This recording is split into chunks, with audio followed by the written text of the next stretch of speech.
Well, first of all, we need a primary measure to control the contagion of the virus, because without that primary measure, i.e. a vaccine, a treatment, or some form of technological tracking and quarantine methodology, I can't see how we can make social distancing and all the secondary measures work long term. They're not scalable, they're not economic to continue, and they're going to be very difficult to operate over a long period of time. So in the short term, you will see social distancing, you will see us taking all sorts of preventative measures at the airport to make sure we keep our customers and our staff safe.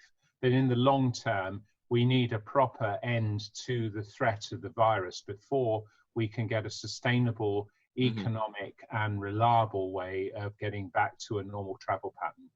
Paul, give me a sense of the kind of changes that have been made at Dubai airports. Are we looking at diverting passenger flows? Have you put up temporary walls? I mean, what is it shaping up to be?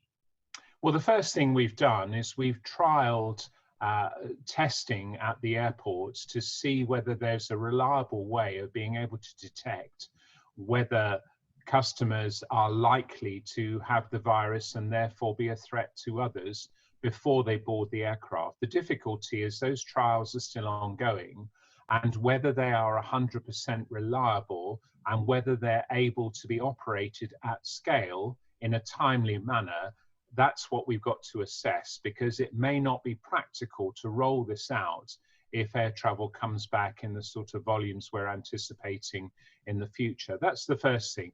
Second thing is, throughout the airport, we're operating thermal screening, where we're detecting whether elevated temperatures are present between either staff or customers, and that gives us some indication that we ought to make some further investigation to see whether passengers are fit to travel.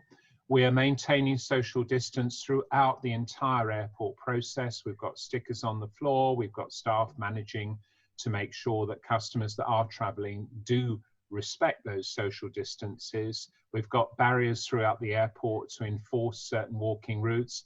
We've got plexiglass screens in front of check-in desks to make sure that our staff are protected. So all sorts of measures, but clearly we will not be able to operate anything close to our full capacity if we have to put those in for the long term. I was going to follow up on that, Paul. What are we looking at in terms of Dubai Airport's new post-COVID social distancing capacity? Well, we're still evaluating that at the moment. At the moment, we've got Terminal 2 and part of Terminal 3 open with half of Concourse B. We've been able to, as an economic measure, to hibernate Concourses A, C, and D, and actually close Terminal 1, and foreign carriers are currently all operating from Terminal 2.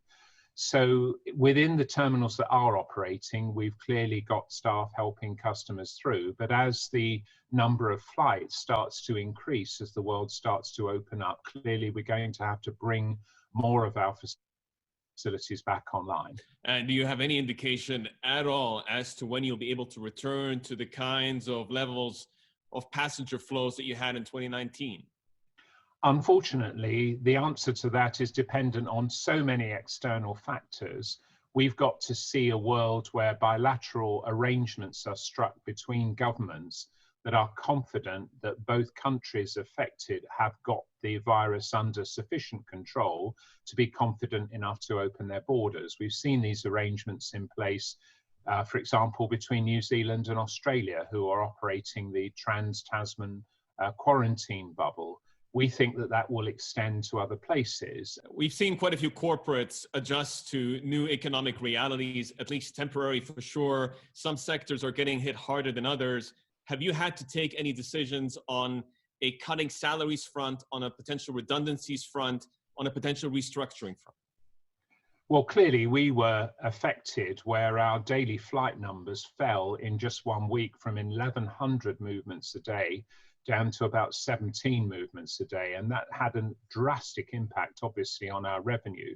So we took instant action, and very fortunately, Dubai Airports operates an outsourcing model where about 50% of our full-time employee equivalents are on outsourced contracts. So we were able to renegotiate with suppliers and reduce our workforce by 50%. And the residual 50%, we're going to redeploy into frontline operations to help us recover without incurring the additional cost.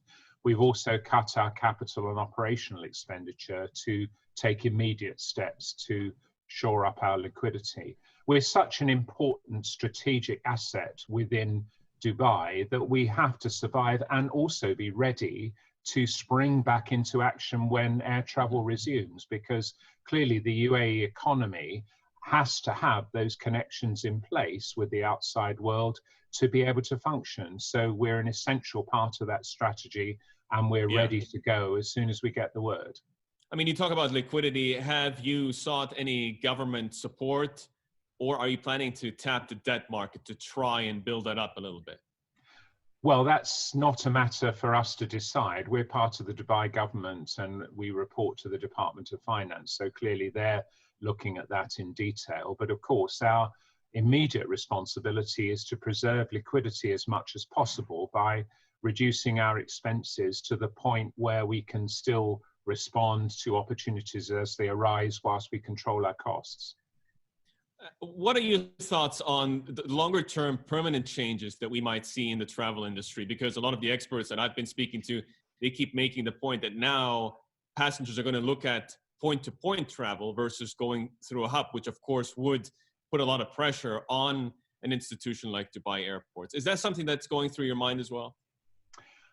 No, quite the opposite, actually, because I think the thing is, if we are facing challenges to the sustainability of air travel on a point-to-point basis, then clearly the number of cities that will be connected point-to-point may be less than they are pre-COVID-19.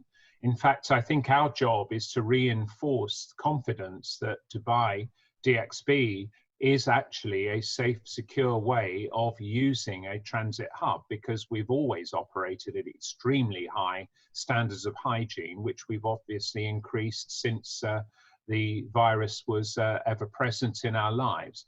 But I think the truth is, if you want to go from A to C, you've got to go via B in most circumstances, because there simply won't be the point-to-point connections available for lots of people. So the hub and spoke network, I think, is alive and well. We've just got to assure people we're taking every possible step to make it safe for them.